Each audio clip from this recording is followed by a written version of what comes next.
My husband said God will not give us things we cannot handle and told me to start taking care of his affair baby. I, 29F, and my husband, 44M, had been together for 5 years and married for 2. I met him at the church I started attending when I moved to a new city to begin my career. I work for an insurance company, and he's a pastor.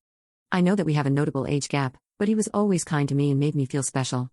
Anyhow, a week ago, he came home and told me we needed to talk. Through tears, he confessed that he had been having an affair with one of our community members, 34F, and that she had been pregnant with twins. She went into labor, she and one of the twins didn't make it, and the other is in the NICU. He said we need to step up, and he wants me to turn my office into a nursery and set up a cot in the room so we can take turns. I became distressed and told him I wanted some time to think, that I was not sure I wanted to do this. He reminded me that I had made a vow to him in marriage and that God had blessed us with a child. He said that this is our cross to bear and that God will never give us something we cannot handle. I told him that it seemed God had given her more than she could handle because she got deleted. I know I shouldn't have, but I was not thinking correctly. He slapped me and told me that I needed to serve my husband, that God had chosen me as this child's mother, and I needed to be his humble servant. I just feel so strange. Yesterday, I cried so hard I threw up. This woman just passed away, yet I feel bad for myself. I wanted children and was saving for IVF because I am infertile, but now that I have a chance to have a child, I don't want it. I feel like I'd be robbing its mother's grave. I pray to God, but if I'm being honest, it's never felt like anyone was ever listening. I feel like I have truly seen my husband, and he no longer looks kind. He looks his age and very tired. I want to abandon him and the child. I'm only 29, I can start over. I have a remote job, I can take a day off when he goes to the NICU, pack my essentials, and leave. Neither him nor the child deserves this, and although this is my circus, that is not my monkey. Update 1. I just want to thank you all for the support. I'm still processing all of this, and I just need a little time. I don't feel unsafe, just unloved, just not enough. My husband did apologize for slapping me and continues to express regret, but he can't take it back. Just as he cannot take back knocking up another woman, which ultimately unalived her. I'm just feeling so disillusioned with my entire life right now. I know I should leave. I know that there is a world out there that will not treat me like this, but I am scared of change. I'm working on a plan to leave and getting my ducks in a row for when I'm ready to go, but I am not sure when I would leave if I choose to. Many have expressed that I should make a report to the police about him slapping me, and they're probably right, but that would likely cause me more problems than it would be worth. If I leave, it might make him want to contest the divorce more, and if I stay, it would cause more tension. Funny thing, I'm jealous of the people saying that this is fake.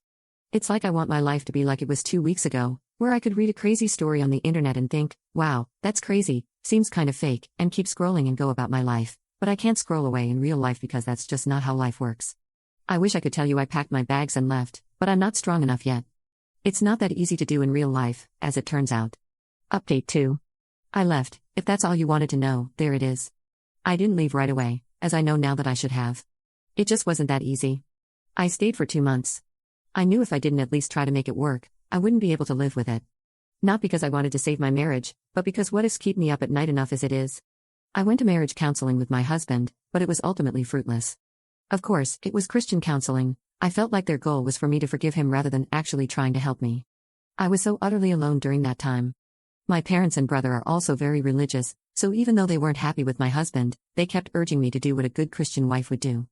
I spent so much time suffering in my own head that I began to realize I was just going through the motions, doing what I thought people expected of me. I entered a state of derealization for a time. The feeling of nothing being real, not even myself, was horrible. During this period, my husband brought his baby home, and while he tried to split the care 50-50 at first, he ultimately didn't trust me to look after the baby because I was lost in my thoughts so often, so he ended up being the primary provider. When I was with the baby, all I could think about was how its existence ruined my life. It'd look at me with big blue eyes, and I would just wish it would disappear. I would actively spend time resenting a baby. There was a time when I was thinking to myself, and I wished it would stop breathing. That was when I knew that I needed to leave. I was blaming a baby and wishing ill upon it, and that was not okay to do.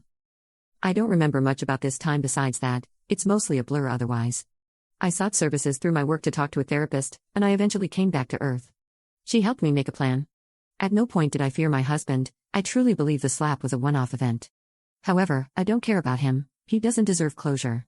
On a night where he had a long Bible study and the baby, I packed my essentials and dipped. I met him pretty quickly after college, so I did not have much to take as far as furnishings. I fit everything I wanted in 3 suitcases and 4 moving boxes. I was able to change my phone number online before I left, but I did leave the divorce papers under his pillow with my lawyer's contact info. In my state, we were not married long enough for me to pay spousal maintenance, at least that is what my lawyer said, and I was the main income in our relationship. I own my vehicle outright, We had our own bank accounts and a shared expenses account. We filed taxes separately, and the church owns the house. He's being somewhat uncooperative about it all, but I'm hoping it should be done soon. I got a decent apartment in a city a few hundred miles away.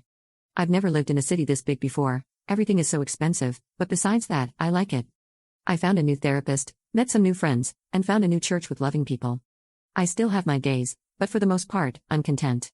I think it will always hurt on some level, but I'm working on taking my power back. I turn 30 next month, and I am hopeful it will be the start of my best decade yet.